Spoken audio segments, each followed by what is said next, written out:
Hazire sepse LDK-ja është në telashe të mëdha brenda. I kanë mungu 2 grupe, është bë dhe një i treti. Pra, problemi i LDK-s, që kam thënë shpesh, është veç LDK-ja. Pra, vetë LDK është problemi i saj. Nëse në rënën e ki pas Avdolla Hotin, Hakim Veliun, Hikmet e Bajramin, në anën tjetër Elmira Dixhiku tash me Vjosën, jo shtu edhe një krah që e pe luftojnë. Këto 2 tjera që s'kan pajtim asnjëri me tjetrin, është Përparim Rama dhe ekipi i tij.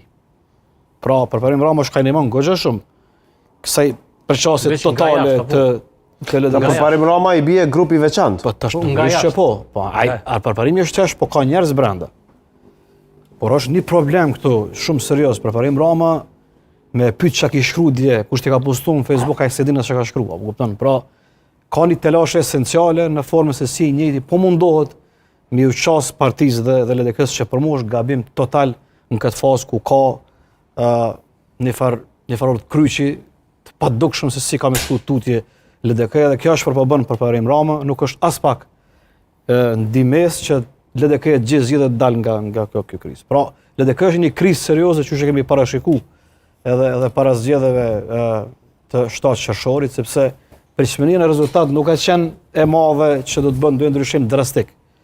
Pra, është konfirmuar ajo që kemi thënë vazhdimisht edhe shumica prej nesh që Vjosa dhe Lumiri janë bë bashkë për me shpëtu një tjetrin. Kjo shihet edhe me rezultat dhe gjithë ka tjetër që der, por në esencë unë nuk i shoh të shpëtyer që të dy është shumë problem.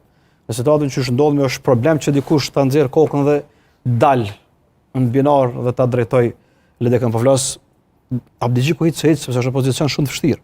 Tash në zgjedhjet e rregullta, nëse s'gaboj vitin e ardhshëm, ku vendi rregull zgjedhon në LDK, por dhe Vjosa e ka goxha një çështje të vështirë që të marrë drejtimin e partisë, sepse tash e ka edhe një konkurrent tjetër që ka synime siç është Përparim Rama dhe këtë kandidatin e përhershëm për kryetar të LDK-s që është Avdolla Hoti. Ai është kandidati i përhershëm. Sa herë ka zgjedhje